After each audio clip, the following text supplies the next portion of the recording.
கர்த்தருக்கு ஸ்தோத்திரம். கர்த்தராகிய இயேசு கிறிஸ்துவின் இன்ப நாமத்தில் இனிய வாழ்த்துக்கள். இன்றைய தியானத்திற்காக ஜெபித்த பொழுது தேவன் தந்த வசனம் ஏசாயா தீர்க்கதரிசியின் புஸ்தகம் 66ஆம் அதிகாரம் 13ஆம் வசனம்.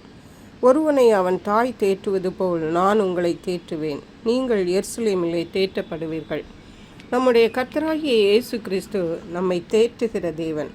அவர் நம்மை ஆசீர்வதிக்கிற தேவன் மட்டுமல்ல, நம்மை பாதுகாக்கிற தேவன் மட்டுமல்ல, நமக்கு ரட்சிப்பை தருகிற தேவன் மட்டுமல்ல, அவர் நம்மை தேற்றுகிற தேவனாகவும் இருக்கிறார். மனித வாழ்வில் பல வேளைகளில் நாம் பல துன்பங்களை சந்திக்கும் பொழுது நம்மை தேற்றுகிறதற்கு நாம் பலரையும் தேடுகிறோம். ஆனால் தேவன் சொல்லுகிறார், ஒருவனை அவன் தாய் தேற்றுவது போல் நான் உங்களை தேற்றுவேன் என்று. ஒரு தாய் தன்னுடைய குழந்தையை எவ்விதமாக தேற்றுவார்கள்? அதாவது ஒரு தாய் தன்னிடத்தில் பிறந்த குழந்தையின் குணாதிசயங்களை நன்கு அறிந்தவள். அவள் அந்த குழந்தையின் நிலைமையை நன்றாக புரிந்து அந்த குழந்தையை நன்றாக தேற்றுவாள். ஆனால் தேவன் சொல்லுகிறார், ஒருவனை அவன் தாய் தேற்றுவது போல் நான் உங்களை தேற்றுவேன் என்று. ஏனென்றால் தேவன் நம்மை படைத்தவர். ஒரு தாயை காட்டிலும் நம்மை நன்கு புரிந்தவர், நம்மை நன்கு அறிந்தவர். ஆகவே ஒரு தாய் தேற்றுவது போல் தேவனால் நம்மை தேற்ற முடியும். நீங்கள் எருசலேமிலே தேற்றப்படுவீர்கள். எருசலேம் என்றால் தேவனுடைய பிரசன்னம், சந்நிதி. தேவனுடைய சந்நிதியில் நாம் வரும்பொழுது நாம் தேவனால் தேற்றப்படுகிறோம். அருமையான கர்த்தருடைய பிள்ளைகளை, தேவனுடைய சந்நிதியில் மட்டுமல்ல, நாம் எங்கிருந்தாலும் நம்மை படைத்த கர்த்தராகிய இயேசு கிறிஸ்து ஒரு தாயை போல் நம்மை தேற்றுகிறவராயிருக்கிறார். ஹல்லேலூயா. சங்கீதங்களின் புஸ்தகம் 23ஆம் சங்கீதம் 4ஆம் வசனத்தின் கடைசி பாகம் சொல்லுகிறது, உமது கோலும் உமது தடியும் என்னை தேற்றும். கோல் என்றால் அது ஒரு ஆளுகை தன்மை உள்ளது, அது ஒரு வல்லமையுடையது. தடி என்றால் அது ஒரு பாதுகாப்பிற்குரியது. சங்கீதக்காரராகிய தாவீது சொல்லுகிறார், உமது கோலும் உமது தடியும் என்னை தேற்றும் என்று. பிரியமான தேவனுடைய பிள்ளைகளே, கர்த்தருடைய கோல் என்றால் கர்த்தருடைய வல்லமையுள்ள செய்கைகள். சங்கீதங்களின் புஸ்தகம் 92ஆம் சங்கீதம் 4ஆம் வசனத்திலே சொல்லப்பட்டிருக்கிறது, கர்த்தாவே உமது செய்கைகளால் என்னை மகிழ்ச்சியாக்கினீர், உமது கரத்தின் கிரியைகளின் நிமித்தம் ஆனந்த சத்தமிடுவேன்.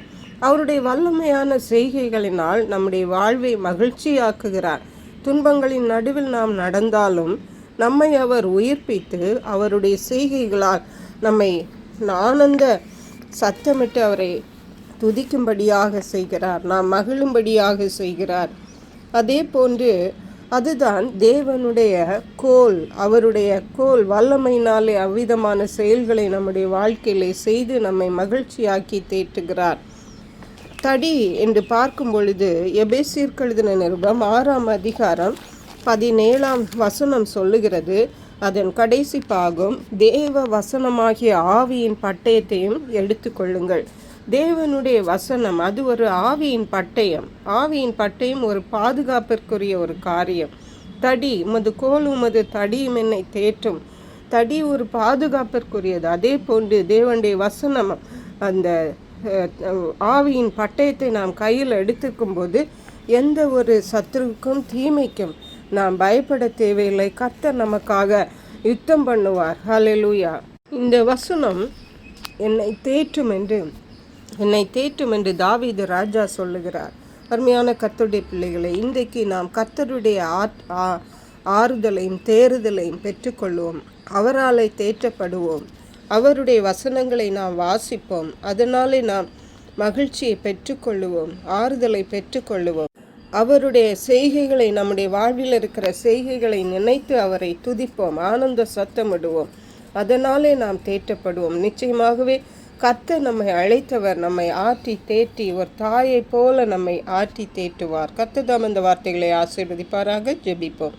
எங்களை கிருபையா நேசித்து பாதுகாத்து வழி நடத்துகிற அன்பின் தகப்பனே, ஆசீர்வதிக்கப்பட்ட இந்த நல்ல நாளுக்காக இந்த நாளில் கர்த்தர் ஒரு தாயை போல எங்களை தேற்றுகிறவர் என்று உமது செய்கைகளால் உமது வசனங்களாலும் எங்களை ஆற்றி தேற்றி வழி நடத்துகிறபடியால் நன்றி, மகிழ்ச்சியாக்குறபடியால் நன்றி. நன்றி பரிசுத்த ஆவியானவரே, துதிகன மகிமை மக்கை செலுத்துகிறோம். இயேசு கிறிஸ்துவின் இன்ப நாமத்தில் ஜெபிக்கிறோம் எங்கள் அன்புள்ள பரமபிதாவே. ஆமென்.